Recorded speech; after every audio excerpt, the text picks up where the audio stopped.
good, y'all? This is Dez back with another video, you know what I'm saying?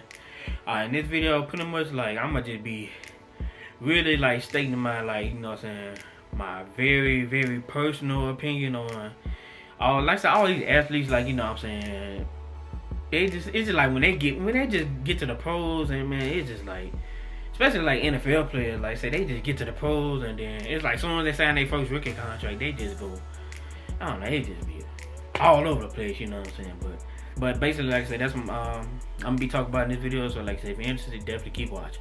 Now, what inspired me to make this video was basically because I think I seen the guy's name is Isaiah Wilson. Yeah, I remember because he got drafted last year by Tennessee. I seen that situation to where, you know what I'm saying, I didn't even know, like, I didn't really pay too much attention to that situation in Tennessee. It was just like, I just looked up, you know what I'm saying, I think it was a few weeks ago, when they said they traded him to Miami for a 7th round pick. I'm like, damn, what happened? You know what I'm saying? But then, of course, as I read about it, I'm like, oh, well, I'm like, unfortunately, that's the usual, you know what I'm saying, thing that these athletes do when they feel like they done made it or whatever. But then that's when I seen, like, Miami had released him or whatever. So I'm like, God damn, what is this dude doing? So when I read, they say, yeah, like, pretty much, like, they was willing, this is the thing, they was willing to work with this man. They was like, you know what I'm saying, hey, you just gotta tone down, like, because you're a professional athlete now, but you have to tone down on all these, like, these wild ass ways you have, you know what I'm saying? But they said this dude was like, you know what I'm saying, like, nah, like he was refusing, like, the advances, like, you know, to try to help him. Like, he was saying, nah, like, you know, he don't need no help. But then also he was saying, like, you know what I'm saying, he's not gonna stop living his life, as they call it, quote unquote, he's not gonna stop living his life for, basically, you know what I'm saying, for the NFL or something. Like, you stupid mother. So that's why they had cut him with us. So I'm like, But well, yeah, I guess I could start. So I definitely start off with Isaiah Wilson, because I ain't gonna lie, they had something like last year in the draft, like, they had some stuff coming out about him, about, you know what I'm saying, his off the field issues or whatever. But I'm like, you know, I'm pretty sure mostly all athletes got off the field issues, you know what I'm saying. But I personally feel it's just like, bro, I understand, yeah, you know what I'm saying, you like to live your life, ain't nothing wrong with that. But once you become a professional at anything and you're getting paid good money, bro, it's like, bro, you have to tone it down, man. You have to tone it down. Like, ain't no other way around it, man. It's just like, I don't know why. Like I said, I don't know why they feel like, oh, they got drafted in the first round and they signed that first rookie contract. Oh, they made it, so they can do whatever. It's like, no, but it don't work like that. Because in the end, you got to remember, you are a rookie, and also, yeah, you're an NFL player, but also that is a job too. It's a business. Like, you have to conduct yourself in a certain way. Like, you know what I'm saying? I'm not saying, like, oh, you got to change completely, like, you know what I'm saying? Nah, it's just like some stuff, you just got to just tone it down, you feel me? But in his situation, it's like, I'm guessing he probably, because he signed that wicked money, and, you know what I'm saying? You know what I'm saying? Of course, you know what I'm saying, some of that money is going to be guaranteed or whatever, so he feel like, well, he got that or whatever. He feel like that's enough for him to live off of forever. But I'm like, I don't know what's with dude, man. I was just like, bruh, you just threw your NFL career away, basically just to party and just do all that extra dumb. I ain't mean to cuss, but so then Darius Geis, boy, oh my god. Cause I like, even with, like, watching that draft, it was in 2018. You know what I'm saying? He was supposed to go in the first round, like either top 10 or top 15, but. You know what I'm saying? Of course, you know what I'm saying, reading his profile, like, a lot of teams said, like, you know what I'm saying, he had the talent and everything, but he didn't have a maturity level to be a professional athlete or whatever. Which I was like, of course, I was like, yeah, that's a typical. That's just typical, unfortunately. But he had got drafted by the Redskins or whatever, which I was like, well, they was the Redskins at the time. They Washington football team, but. He got drafted by them, man. Actually, the first year, hey, everything was looking good. But then, I think he had got hurt. I think the second year, or was it his rookie year? It was one of the years, but he had got hurt, and then, of course, that's when, like, say, all these women, you know, well, it wasn't all these women. It was like 2 women that came out. They were saying, like, he sexually, like, assaulted them or whatever. And at first I was like, man, I'm just like, man, they just doing it because this man hurt and they trying to capitalize on it. But then one thing I noticed, they didn't ask for like a settlement like outside of court. Like they really was trying to like take it to, you know what I'm saying, to court. So of course me and my mind, I'm like, dang, if they ain't doing that, well, you did something. And it upsets me because it's like, boy, why you like, boy, you are a professional athlete, bro. You don't have to do that, man. You don't have to man, you don't have to do that, man. You don't.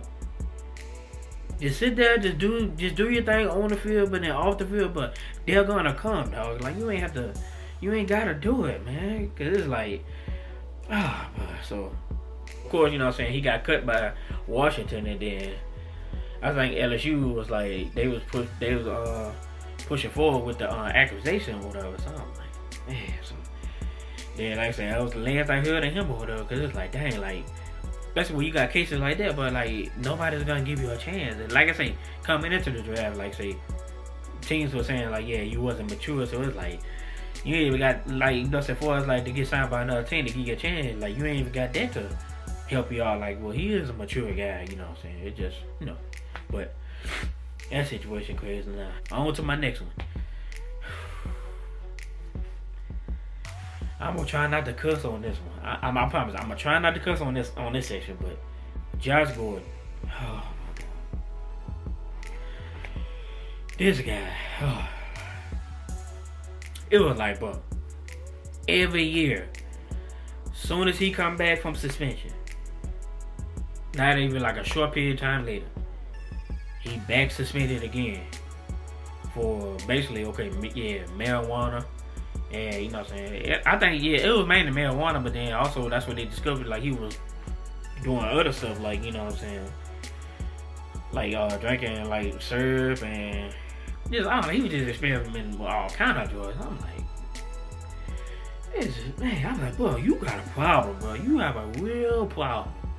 Like, I kid you not, man. You have a problem, dog. Like, cause it's like, bro, the NFL has given you so many chances, bro. Like, literally, especially, okay, like I said, when you first came to Cleveland or whatever, like I said, you was up and coming, but then, okay, the first time it was just like, oh yeah, you know what I'm saying, he ain't gonna do it again. Got suspended, then came back, played good, got suspended again. Came back, played good, got suspended again. Like I said, it became a habit, so it got to the point where, because it was crazy, because before they traded you to New England, you know what I'm saying, because I remember they were saying, I seen a report, they were saying like, yeah, you came to like a workout or something, or a practice, and you just looked like you just wasn't there. Like, you know what I'm saying? So I'm like, I already know. I say, see, you smoking weed. I knew it. And then, of course, you know what I'm saying, they say you failed that drug test, and then they traded you to New England. And I ain't gonna lie, in New England, yeah, you act like you playing with Tom Brady. Like, say, yeah, you were doing your thing. You feel me? Like, you became one of his favorite targets. Like, literally, like, on Madden, you my favorite target. But so, like I say, even in New England, you know what I'm saying, he was doing good, and then I think he had got hurt. And then, of course, as he got hurt, you know what I'm saying, he got free time on his hands, he felt like, so he going back to doing the same stuff. So, of course, I think that's when New England, they cut him or whatever. But then like I say, you were suspended or whatever, and then Seattle gave you a chance. Like I say, he went to Seattle, did good, same issue. Just, bro. That's why I say, it's to the point, it's like, bro, I don't understand why the NFL keep giving you a second chance. I ain't gonna say second chance, giving you a 100th chance. Because, like I say, every time they give you a chance, you go back doing the same stuff. So it's like, bro, it's just time to admit, but it's like, bro, you have a problem, bro. Like, you have a problem, dog. Like me, like I say, I'm just, because like I say, when you was at Cleveland, bro, I kid you not, bro, you my favorite wide receiver, bro.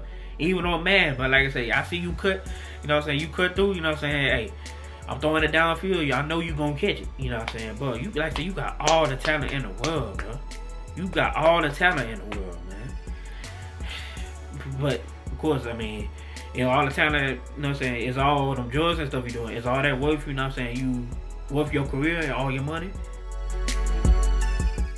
Because I don't understand how you It seems like he still be maintaining and everything. I'm just like, I don't know how. I mean, you more, you like I said, basically you off the field more than you on the field. So it's like, damn, bro. That's why I say, gosh, bro, you gotta get it together, bro. I want you to get it together. I think now you playing in AFL. I think that's what it's called, or the CFL.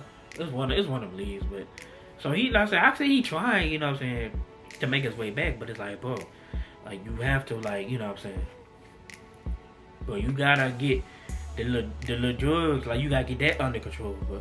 Cause you know what I'm saying, everybody, you know what I'm saying, I don't have it, but everybody got their, you know what I'm saying, little habits that they like to do, you know what I'm saying. If they, hey, that's their way of, you know what I'm saying, hey, relaxing or having fun, hey, cool. Like, I don't judge you out there. It's just like, don't let it get to the point where, you know what I'm saying, it's affecting your career and your money, like, you know what I'm saying. Cause I'm telling you, it's not worth it in the end, but it's not worth it, dog. It's not worth it. So I hope, like I say, you get yourself together and get back on the football field, bro. Cause like I said, I want to see you, but like I say, you my favorite target, bro. You my favorite target, dog. I want to see you do good, bro. I want to. This next one is another former Cleveland Brown by the name of Johnny Manziel, aka Johnny Football. Oh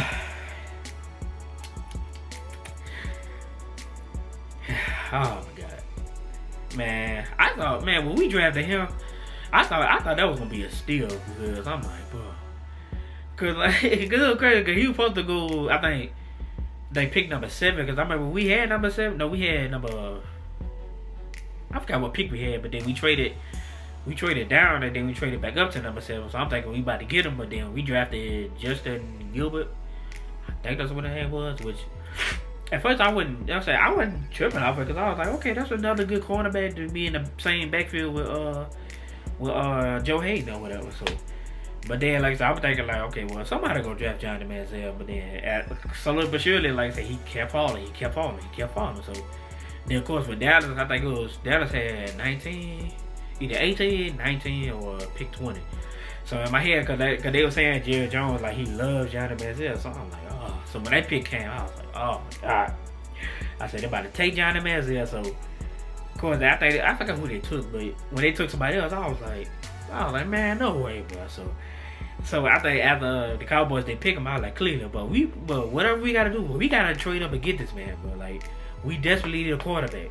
And he got all the signs like the potential to be a good quarterback. So, of course, I think we made the trade with Green Bay to number 22. So all I knew, I said we made that trade. I said we about to get Johnny. And hey, Roger Goodell, he came on the microphone. He was like, with the 22nd pick in the 2014 NFL Draft, the Cleveland Browns select Johnny Manziel. I was like, yes, sir. Last year, so I was like, man, cause I was like, at that time, I was like, man, that's a straight steal, but we about to do our thing, you feel me? So it was no problem in his rookie year, you know what I'm saying? He was somewhat decent or whatever, but like I said, I mean, you as a rookie, you know what I'm saying, that's pretty much your learning year. Then once your sophomore year come, they expect you to get a tad bit better, but you know what I'm saying, hey, if you blossom, it's like, hey, cool, but. So like I said, the first year was something semi-alright, but then here come the second year.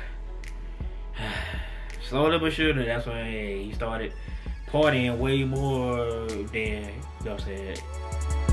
It's just basically his whole time in Cleveland, pretty much he partied the whole time instead of just actually being on the field doing his thing. So I was like, man. So, but of course, like I said, I remember Cleveland, I think they suspended him. And then even during that suspension, he was out partying like. This is the thing. He was out partying in public places. It's like, bro, like, you're a professional athlete. You're a superstar. Anybody gonna take advantage of the opportunity. Anybody gonna take it, like I say, everybody's gonna take advantage. Take a picture of you or record a video of you. And then, once they got the video, bro, they can instantly put it on the internet and bam, like. So, actually, it just got to the point where Cleveland was like I said, it wasn't even a short period of time later, like, they was just like, no, nah, we can't do it. So, they cut you or whatever, but, you know what I'm saying, instead of him just, like, actually just getting back on the field and just, you know what I'm saying, working on his craft, he partied even more. So, it was just like, he just turned up. I'm like, bro, just like, you just got released from an NFL team. Like, and you ain't had no other offers after that. It's like, bro, like, this ain't no time to turn up or whatever.